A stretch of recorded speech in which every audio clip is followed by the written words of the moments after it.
لك ذكرا ورفعنا لك ذكرا ورفعنا لك ذكرا.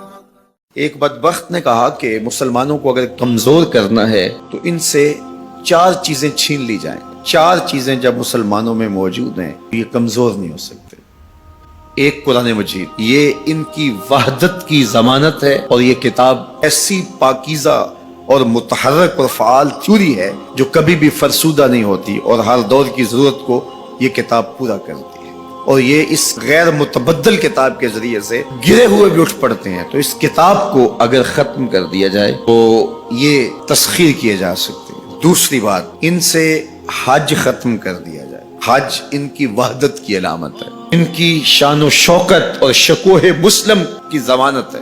لہذا حج ختم کر دیا جائے تو ان کو تسخیر کیا جا سکتا ہے. تیسری بات، ان سے جہاد کا خاتمہ کر دیا جائے. جہاد ختم ہو جائے گا تو یہ کمزور ہو جائیں. چوتھی چیز، ان کے سینے سے عشق رسول چھین لیا جائے. محبت رسول اس کے سینے سے کھینچ لی جائے. اگر یہ دولت نہیں رہے گی تو یہ مٹی کے مجسمے ہوں گے اور ان کے اندر کچھ نہیں ہوگا. وہ فاقہ کش جو موت سے ڈرتا نہیں ذرا، روح محمد اس کے بدن سے نکال. تو کہا یہ 4 چیزیں اگر ان سے چھین لی جائیں ان کو تسخیر کرنا آسان ہوگا. اب ان میں سے 2 چیزوں پر جب محنت کی گئی تو جہاد کے خاتمے کے لیے مسلمہ پنجاب مرزا قادیانی کو کھڑا کیا گیا، اور اس کا کام یہ تھا کہ مسلمانوں کی ذہن سازی کرے کہ جہاد ختم ہو گیا ہے.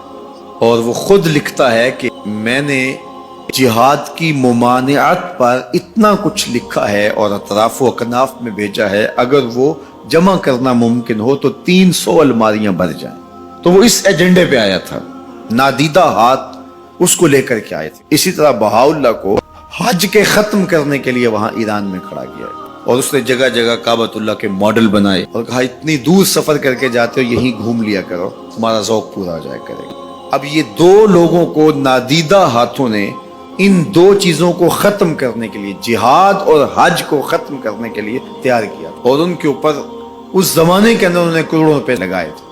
اب جب وہ مر بھی گئے ہیں تو ان کے متبعین کو وہ اسی طرح سپورٹ کر رہے ہیں، اس لیے ان کے متبعین موجود ہیں. باقی جس نے بھی ادعائے نبوت کیا پاگل پن کی وجہ سے، یا جو ہے وہ اس کے اندر کوئی صلاحیت تھی تو وہ تکبر میں آ گیا، تو اس پاگل پن کی وجہ سے اس نے اعلان کیا، جب وہ گیا تو سلسلہ ختم ہو گیا. لیکن یہ جو 2 لوگ تھے ان کو باقاعدہ نادیدہ ہاتھوں نے کاشت کیا تھا اور پھر پانی دیا تھا، اور اب یہ کٹ گیا ہے تو نیچے سے ان کی پنیری کو وہ اب بھی جو ہے وہ پانی دے رہے ہیں اور گوڈی کر رہے ہیں، اور مسلمانوں کے اندر رخنہ اندازی کے لیے انہوں نے ہمیشہ ان کو فعال رکھا ہے اور ان کو ہمیشہ وسائل فراہم کر رہے ہیں. اس لیے امت کو ان سے محتاط رہنے کی بہت زیادہ ضرورت ہے، چونکہ یہ نادیدہ ہاتھوں کے مہرے ہیں جو مسلمانوں کو نقصان دینے کے لیے اور ان کے اندر سے ان جذبوں کو ختم کرنے کے لیے جو ہے وہ دن رات کوشاں ہیں، اور مغرب کی جاسوسی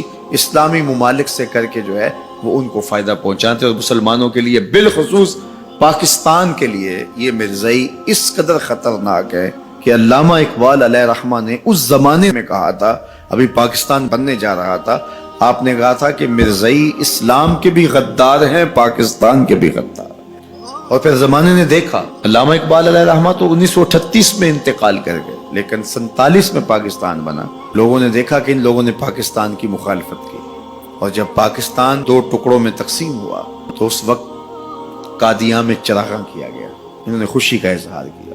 پاکستان ایٹمی طاقت بنا تو وہاں سوگ منایا گیا، اور آج بھی یہ ربوے کے اندر دفن ہوتے ہیں تو امانتاً دفن ہوتے ہیں. ان کا یہ مکروہ عقیدہ ہے کہ پاکستان ٹوٹ جائے گا اور ہمیں یہاں سے اٹھا کر کے ہماری گندی لاشوں کو وہاں ربوے سے قادیان کے اندر شفٹ کیا جائے گا. یہ پاکستان کی سالمیت پر ہمیشہ خطرہ ہے، پاکستان کو ہمیشہ نقصان پہنچانے کے درپائے رہتے ہیں، اور ان کی ہمیشہ کوشش ہوتی ہے کہ اس وطن کے اندر امن، طمانینت اور سکون نصیب نہ ہو. مسٹر بھٹو نے کہا تھا کہ جو حیثیت امریکہ کے اندر یہودیوں کی ہے وہی حیثیت پاکستان کے اندر مرزائی حاصل کرنا چاہتے ہیں. حکومت بھلے کس کی بھی ہو، لیکن یہ پاکستان کے اہم مناصب پر فائز ہو کر کے پاکستان کو اپنے کنٹرول اور قابو میں لینا چاہتے ہیں. لیکن اللہ بھلا کرے ان لوگوں کا جنہوں نے دن رات کی کاوشوں سے، محنتوں سے آئین کے اندر ان کو غیر مسلم قرار دلوایا۔